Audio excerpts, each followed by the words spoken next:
This is CorperNews24 and welcome to Expert Opinion. I'm Ojukwu Helen, and with me in the studio I have Mr. Dimeji, who is an expert in cryptocurrency. Welcome. Thank you so much. We're diving into the world of cryptocurrency, and I would like your expert opinion on whatever topic we're going to touch in cryptocurrency. Absolutely. I'm here to provide solutions to a lot of discrepancies and opinion about the blockchain, cryptocurrency, policies, and evolution of money, the development of the blockchain as a whole. All right, so let's take a view in cryptocurrency. Today, Nigeria's cryptocurrency usage remains the highest in Africa and among the most developed in the world as a whole, with a year-on-year growth rate of 9%, according to a report from Chainalysis, which puts Nigeria in third place on a list of only 6 countries that reported constant growth since 2021. Cryptocurrency has created new opportunities for entrepreneurship, employment, and education in Nigeria, also enabled millions of Nigerians to access and benefit from the global digital economy without the barriers and limitations of the traditional financial system. Despite these benefits and opportunities that cryptocurrencies offer, there is also several challenges and risks that the Nigerians face as a result of crypto usage. Stay with me as we dive into the world of cryptocurrency. The Nigerian government and central bank has shown hostility towards cryptocurrency, often issuing warning ban restriction on crypto-related activities since February 2021. Do you think this is really necessary? Yeah, for every country wants to protect its economy. So if you feel as a country that a phenomena or a technology is not helping your economic growth or is exposing your citizens to arm's way of 419 hackers, and it's part for funneling or channeling money out of the country illegally and funding terrorism, then as a country you should look into it. Even with the level of economic boost that cryptocurrency has enabled Nigeria to attain. Yeah, personally, I want to say looking into it is paramount, okay, but the approach is where we really need to be careful. Okay, so Nigerian approach to cryptocurrency, my personal opinion, is not the best approach. So let's talk about the insecurity in cryptocurrency. Cryptocurrency has been insecure for a lot of years, and it has exposed Nigerians to various risks, threats. You know, the scamming inside, the hacking inside, the impersonation, the Ponzi schemes, and all that. How would Nigeria work with the platform of cryptocurrency? How will it work out if Nigeria can actually help to avert all those threats? For me, it is important to draw the dichotomy between cryptocurrency and the blockchain. Okay. A lot of people mix these together. Cryptocurrency is just a segment of the blockchain. So the blockchain technology is the 21st best technology. And let's not forget that Nigerians have actually fallen victim. Yeah. To be frank with you, victim of what? Is it victim of the blockchain or victim of cryptocurrency? Let me tell you, the blockchain is a technology. Cryptocurrency is just a segment of the blockchain. Simply put, it is just the digital money aspect of the blockchain. And if you say Nigeria has fallen victim of scammers on the cryptocurrency, then your argument is fallacious, because Nigerians are falling victim of Naira scam. Do you understand? So scam is prevalent all around the world. So, but the technology itself is sublime. It's important that we embrace it. 1, this is a technology that is immutable, unhackable, transparent. So, and It's also complex. yeah, complexity. Let me be frank with you. There's nothing that is simple. You call banking system today simple because over the years it's been with us. But when it started out, it was a complex exercise. So it is the adoption rate. Yeah, we adopted to banking system. So if you put the banking system and the blockchain vis-a-vis, you are looking at them, the adoption rate of the blockchain is faster than that of the banking system. Because from the stacks, you see that Nigerians are embracing the blockchain. You call it complex, but a lot of Nigerians are embracing it. Way they could make it less complex for those that are inexperienced, new to it, those that won't even give it a chance to learn. You know, there's some people that don't even want to learn. They just want it to be simple. No matter how much you feel that it can be flexible, but they still want it to be easy to operate. Let's talk about the banking app and USSD. The banking app looks complex to some people that don't even want to learn how to operate it, don't even want to give it a try. But USSD, they like it very much because they could just dial star 901 hash and do whatever they want to do in it. Is there any way cryptocurrency app can be less complex? Yeah. Easy for those inexperienced to use. You know what we said? It's a technology that is evolving. Everything is evolving. We need to understand that there's the evolution of money. And for me as a person, I believe we have gotten to the consummation of the evolution of money, which is digital currency. And that is actually what the cryptocurrencies are. They are digital currency. Either we like it or not, we can't push it out. Now, I'm talking about the complexity. Remember that it's an evolving and emerging technology. As we speak today, there are apps that you can pay with your cryptocurrency with just your QR bar, just mere scan. So how complex can that be? It's simple. So what I can tell you is that the word complex in the context of what is happening globally is relative. If the technology is not here, doesn't mean there are no simpler technology. I've been to countries where all you just need to do is just to point your phone at the machine and then you pay in your crypto. Type in the figure you want to pay. You want to pay $2, you want to pay $10, type it, face it to the machine, and then you've paid. It deducted and the account is balanced. And it actually removed the barrier, the blockage of payment. So you can stay in Nigeria and buy whatever you want to buy somewhere else and pay with crypto. You see, one of the beautiful things crypto brought is that it brought about seamless transaction in a very fast manner. For instance, you want to buy something from China, you send your money through the banking system. It takes 3 to 5 working days. But with the crypto, don't forget the exchange rates and all that. Yeah, the sending bank, the receiving bank will take their charges. But if I want to send money to, maybe I want to send BTC to China, in less than 20 minutes, it's in China with a very minimal charge. Maybe I'm doing like $20,000 and I'm being charged $1. You see, this is way better than the banking sector.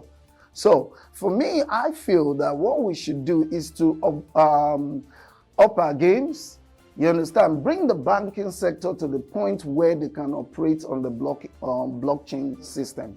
Because the blockchain technology is applicable to banks, agriculture, medical, profession, anything you can think of. All we do on the website, on www. Can be done on the blockchain, because the blockchain is Web3, an advanced version of what we have here. So your payment gateway, your payment portal, everything can be brought on the blockchain and it becomes seamless and fast. So let's talk about the saga between Nigeria and Binance. It's been going on for quite some time, for I think months now. And let's talk about from removing Nigeria from their operating from their website to arresting their executives Do you think Nigeria is on the right path doing that? Arresting executives, foreign executives. No, I stand not to be quoted. Like I started talking earlier, as a country, you want to protect your interests, the interest of your people. And if you feel that an organization is not helping your country or is siphoning money or is causing some kind of rancor or is being used for money laundering, you have all the... Let's forget that Binance has been on the receiving end of Nigerian onslaught about everything pertaining to crypto. Yeah, as a country, most people never knew about Binance until the Efcc came out with that. Yeah, like I said, as a country, we have the right to protect our interests. Okay, so I cannot tell you that Nigeria was wrong or right. Okay, I can only tell you my opinion on the way they would have gone about it. Binance had case in US, it has case in... Binance having difficulty with registry. No, when you talk about registration, I feel that whilst Binance was operating here, the regulatory mechanism and the modality for regulation was not in place. Okay, so 2021, they started talking about this. But I can tell you, Binance has been operating in Nigeria before 2021. Nigeria brought out registration in 2021 for all cryptocurrency companies to register with Nigeria. No, I think what they are saying is not registration. You know, you have registration with CAC as a country, but when you are running something like a financial institution, you need license. It's the licensing aspect Nigeria brought in 2021. And Binance failed to do that. No, Binance to do their registration. Yes. I don't think Binance cannot afford the money they are asking for. Okay, for me, I feel that when this kind of a thing happened, because I was following the story, they invited Binance for discussion. And apparently you arrested these people. You know, there's a better approach to this. You have come up with the license, then you allege them, and then you judge them at the same time. So for me, if as a businessman, I feel that that country is hostile to my business, I don't want to register there. Obviously, I quote and unquote, whether they take this license or not, Nigerians will keep doing their business on Binance.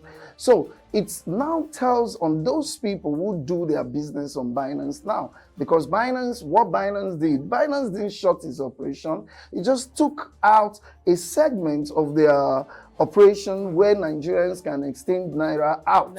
So Nigerians were cut off. You understand? Nigerians can still trade, but in other currency like dollar and... Yeah, if you want to store your cryptocurrency. And they're suing Nigerian government. Yeah, because, well, You're suing Nigerian government for arresting their executives. Yeah, from what I read, okay, Binance has gone ahead to sue Nigeria because Nigeria was asking for 9 billion naira penalty because Nigeria claimed that a lot of money was siphoned through Binance portal. I cannot say Nigeria is right or wrong, but for Nigeria... Nigeria is accusing Binance of fraudulent. Yeah, money laundering and all that. Well, for Nigeria to come in, for EFCC to come out and say this, then they must... Yes, they must have done their due diligence, they must have done their investigation and have improved. But you know, a person is not a criminal until he's been taken to the law court and proven guilty, then you say he's a criminal. Okay. So for that reason, I can only quote both parties. Okay. So why wouldn't Nigeria release the executives on bail? At least their passport has been seized. Why can't the executives be released on bail? And then the EFCC will continue with their investigation, pending when they bring out the whole evidence that Binance actually committed a financial crime. Yeah, you ideally just invited the executives in and locked them up. Ideally, that's what should be obtainable. You bring them in, then you You take them to the court, you grant them bail, and then maybe you give them a parameter of movement. Yes. You cannot move outside Abuja and all that. But still, again, we need to be cautious because we don't know why EFCC is keeping them. Okay. Ideally, after going to the court and granting them bail, then you set a surveillance around them. That should be enough. But the EFCC may have their own reason of keeping them. And apparently, I would say maybe EFCC had a premonition that these guys have criminal tendency because we saw one of them bailing out, being smuggled out. We don't know. We don't know. How is that possible? Yeah. How is that even possible? Yeah. As you're arrested, locked up, and you escape. As in from EFCC net. That is hard to believe. Yeah, one executive escaped from EFCC net and actually fled Nigeria with a smuggled passport. Yeah, the first thing is that guy has a dual citizenship. There's a lot of money paid there. Yeah, there must be an insider for break, for jailbreak or whatever. Prison break. Prison break. Okay, so yeah, there must be an insider. Something should be done about that. EFCC should investigate their own people. Yes. Shows that there are some bad eggs there. Yes. And for that guy to run away, he complicates the issue because when you are under trial and you run it actually show that you are there's something you want to hide or there's something.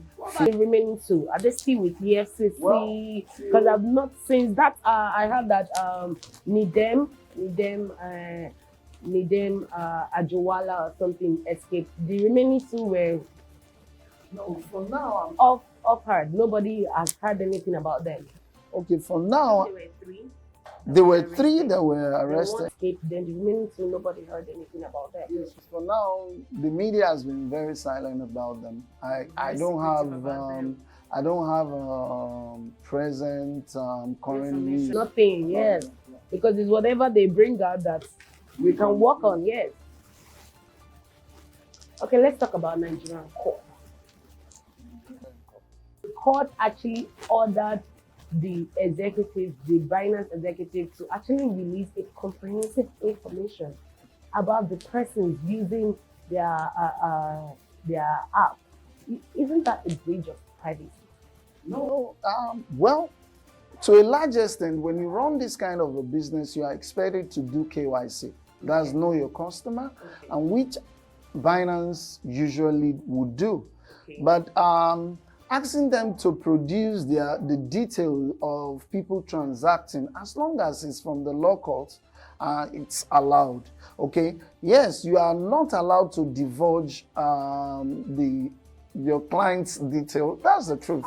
But personal information, because there is no how Binance will release information without the customers' names, the registration form, all the information given there within EFCC table. As long as they are operating in Nigerian jurisdiction and legal courts in Nigeria call for that, they are mandated to release the document of Nigerians. Okay, Nigerians. I don't think EFCC is asking for all the documents. It's Nigerians who are using this thing as a source of fraudulent harm. And a legal court has asked for this. It behoves on them to produce it because you are operating within Nigerian law. Binance has been accused of money laundering by EFCC without any clue. You wouldn't say that. But seriously, if you check it properly, if they had a proof, I don't think those the executives would be in their net for 1 week. You see, when it comes to national security, I think they are telling them to release those information so that they can bring out their evidence from there. No, I I don't necessarily believe that. When it comes to the matter of national security, you need to be discreet with what you let out. So if EFCC had accused that there are some people using that operation for illegal activity, they have their findings. Okay, now, you know, these are secret agents or agency for Nigeria, so they don't have to publish what they have. Yes, so that's why law covers them not to divulge. Okay, so stating categorically that they don't have evidence, we may be wrong. Okay, so, but on both ends, Binance was supposed to release those documents if EFCC had come with court injunction. If EFCC does not come with court injunction, Binance will insist on having the court injunction. But EFCC as an organization cannot just walk up to Binance and tell them release. No.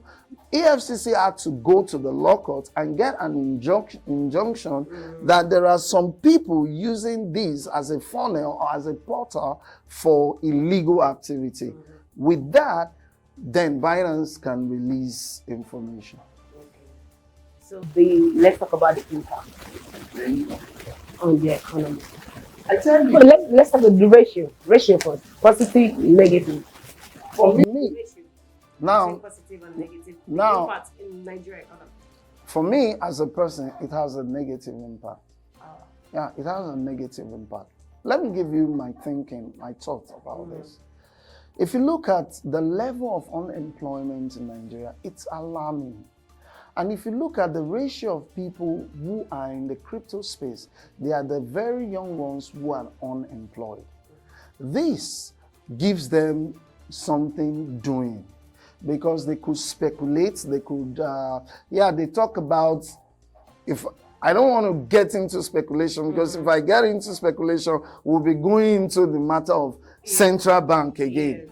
But when I use the word speculation here, is that they can buy and sell this crypto and make a meager amount, finding a living for themselves. Now, when you take, you can go there, you see, maybe BTC is X amount. Can a Binance operator necessarily be just a middleman? No. Just look for a buyer, look for a seller, take money from the buyer and give to the seller, take BTC from the seller and give to the buyer. Yes, apparently. Without even getting involved. Yes, apparently. That's running some kind of P2P. Maybe I have somebody who has zero knowledge of how to go about it, and I have a knowledge, and I see that, okay, you want to buy USDT, and USDT as of now is $1,000, and I come to you, okay, you want to buy USDT, you have Naira, I collect maybe 1,000, put 5 Naira or 2 Naira, just doing... So you'll be acting almost like a broker, independently of the Binance structure. So that gives me some kind of business. And apart from that, I can stay in that Binance structure and see somebody who is selling at a cheaper price and still meet somebody who wants to buy at a higher price without having a third party. Everything is going on Binance. So it creates some kind of business for the youths. Now, when you take away this, you know, the microeconomy directly has a relationship with the macroeconomy. When you begin to take this thing off the youth, one, you send the youth away without job, and then it affects our economy. In this youth who don't have anything to engage them. Can cryptocurrency actually elevate the rate of unemployment? No. Taking it out. Taking it out completely. You are causing unemployment to bite deeper. Okay. Because many people who are unemployed are coming to this cryptocurrency. Some are learning it and making a living out of it. So you can provide me. Can it be considered as an official job? It is. Okay. So, it is. People like some sort of brokers to cryptocurrency, can they pay income tax? Now, now this is now, you know, like we said, it's an evolving technology. This is where we need to reconcile. Okay, is it a taxable money you are making? It should be. It is, because it's a platform. What needs to be done is to synchronize the Federal Inland Revenue Services with Binance, so that for every transaction done by Nigerians, a sort of tax is taken automatically. I'm not saying Binance remitting now. You build an API that is integrated in such a way that every money, so that way I make money, Nigeria make money. These are the issues that needed to be settled with Binance. It's altogether right to look at Binance and stop Binance from siphoning. Do not forget that Binance was actually also accused of tax evasion. Tax evasion. That's it. It's a crime, right? Yeah. So but they know that it's not chasing them away that would give us the answer. We need a direct source of money to come into Nigeria. Okay, so we need that. And if this is it, we don't have to chase businesses away. We need to coast them in. Okay, you've done business for this X amount of period without paying tax. This is your total of your tax. But because it's a backlog, we're going to give you a rebate, pay this X amount, and going forward, you keep paying. Do you understand? That brings money in as a country. We make money, and that makes unemployed youth engaged. So you advise people to come more into cryptocurrency? Well, obviously, like I've been in the space for quite a long time, and I've seen the good side and the bad side. But you see, there is no technology without its flaws.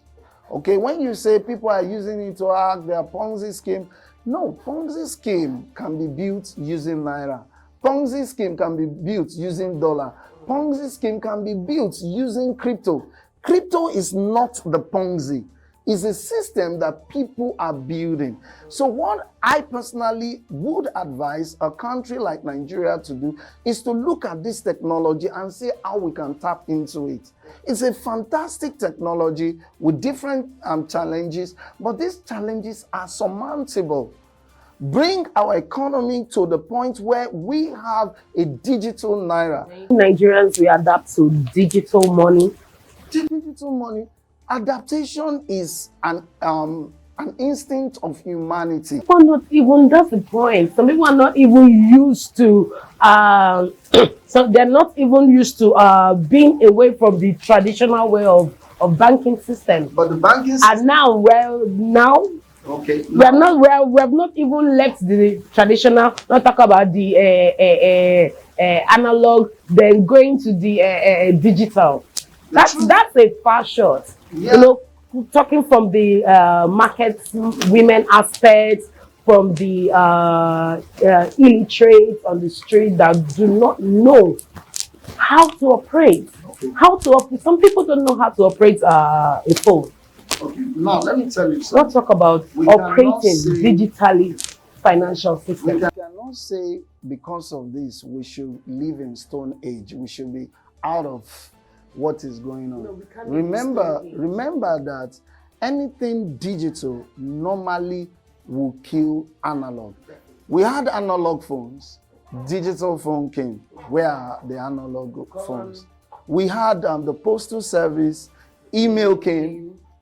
It's a natural sequence for growth. Yeah. If you say because it will be difficult to get people in, then we're not ready to grow. Why do we have advocacy? Why do we have people being trained? Before now, POS everywhere. When the concept of POS was being talked about, this same argument was given. But you go to the marketplace now with people who cannot write. They still do transaction with the POS. So it's adaptation. We give it a period of time and we scale it. grow it until there is a mass adoption. All right. So, would the cryptocurrency help the Nigerian economy, GDP, to grow? Absolutely, 100%. Directly and indirectly. Both directly and indirectly. Directly, Nigeria can create our own digital money. And That e-naira that was not no, working. e-naira. Oh, E-naira never I don't like ruling out E-naira outrightly. never. Okay. I'm not wait. ruling out outrightly, but that e-naira. It never worked. Yeah, It e-naira. had issues from one issue to the other, from the app on the phone to the website to Okay, it so crashed. So- I don't even hear e-naira anymore. no, e-naira sorry. crashed. The concept is very good. It's the implementation that is faulty. The concept of e-naira is good, but beyond just having a concept, you need to have the technology, and you need to operate the technology perfectly. But I'm not talking about e-naira now. I'm talking about digital naira, which is a cryptocurrency. What that will do is that digital naira, which is a I think we cryptocurrency. creating ours in Nigeria. Yeah, that is the solution. I don't know. I don't know if it will work without the constant power supply. Okay, let me tell you. You don't need power supply for cryptocurrency. Like maybe the headquarters where there's plenty wires and things. Now, I'm trying to figure out where, apart from creating the site and all that, don't they have a mother box where I think I need to help you here. I think I need to help you here. You are talking like somebody from the centralized administration. Okay, we are talking about decentralized application, dApps. Okay, you don't need one server somewhere to operate it. It's everywhere and it's nowhere. Okay, so that's where you have the nodes. Then you have the sub nodes. You have different chain of things. You know why the world couldn't kill cryptocurrency? Because cryptocurrency is in the air, is in every system. It's decentralized. So anything decentralized simply means you cannot. If you want to stop crypto, then you have to stop all the servers in the world. You have to collect all the phones in the world, all the laptops. So you can see now, if we have a system like that, a currency like that, one, it will give our currency more acceptability. It will make it flexible. And not only that, it will be able to interface with these cryptos. For instance, we can easily convert Naira to BTC. As I speak to you now, BTC is $65,000. And the mechanism built into BTC is that it creates, every 4 years, there's something called halving. As I'm speaking to you today, there's going to be halving of BTC. And what it simply means, let me put it in a layman's time. Okay? For the miners, BTC, maybe they're mining 6.5 BTC. Now, the system after 4 years will drop it to half. So now, mining, all that will be mined will be 3.5, so to say. What that does is that it creates artificial scarcity. Or, don't let me use the word artificial, natural scarcity. And the law of demand and supply. Yeah. So the price automatically keep increasing without any form of manipulation. Just an invincible hand controlling it. So the same way, if we do a digital naira that has all the features for it to grow by itself, you will see gradually, without having to go through all the cumbersome route to make naira pair with dollar. Gradually, the currency will grow by itself and even outgrow the dollar. Because is that ever possible? It's possible. If BTC could do it, when BTC came out, BTC was in cents. And I can assure you, the way BTC is going, someday one BTC will be worth $100,000 because of the use cases and the demand. In a situation whereby Cryptocurrency crashes. What would happen? Haven't you ever thought about Okay, it? let me tell you. If cryptocurrency crashes today, what will happen? Okay, I want to give you my candid opinion. You got me thinking, but I'll give you my candid opinion on this. Okay. Okay. The birth of cryptocurrency was because of the global meltdown, the global shutting down of the economy. But you know the way the economy cycle runs, once it gets to the peak, it must decline. Yeah, it's a must. You are talking about convention. That is not. That's not crashing. That's we call it price action. Sometimes it's going to go up, it's going to come down. That's what creates the wave for people who are trading. Yeah. But when we say crashes, it simply means that non-operational, non-functional. Yes. And that has happened in the history of the world again and again. Yeah. Remember 1997, there was total crash and economic meltdown. And the thesis for BTC came up 1998 to solve that problem. My dear, in a layman time, cryptocurrency can never and will never crash. Never say never. I will say never say never. Yeah, because what could happen is it's going to evolve. Okay.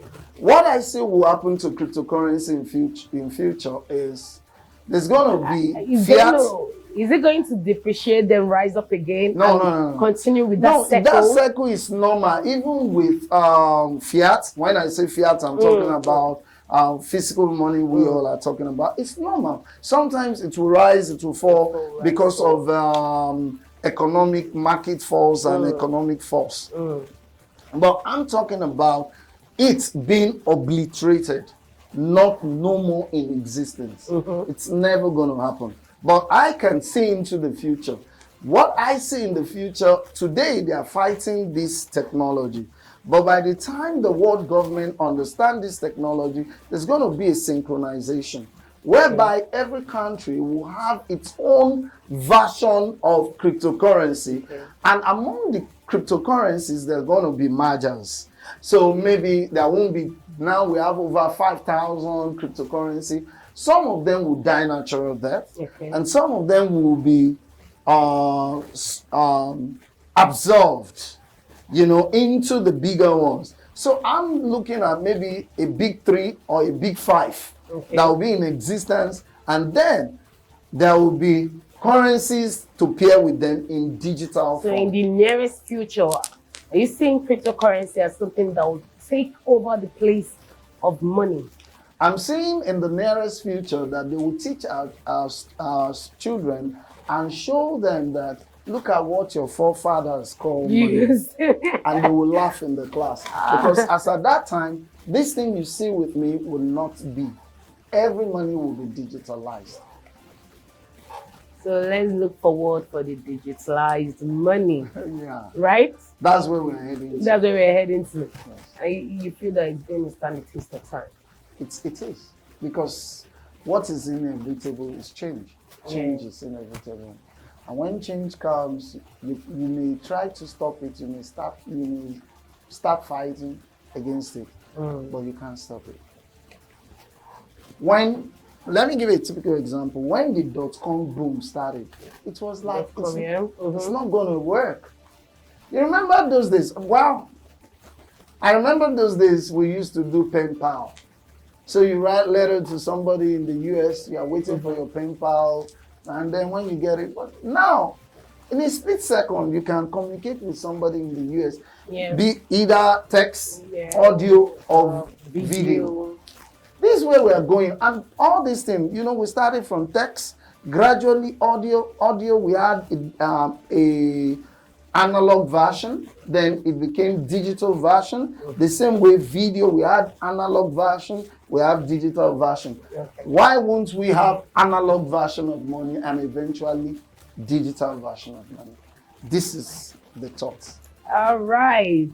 So thanks for joining us. Thank you very much. Thank you for joining us. And Thank I you. expect to see you on Friday next week. Yeah. So that we can discuss some other topic in expert opinion. Stay tuned.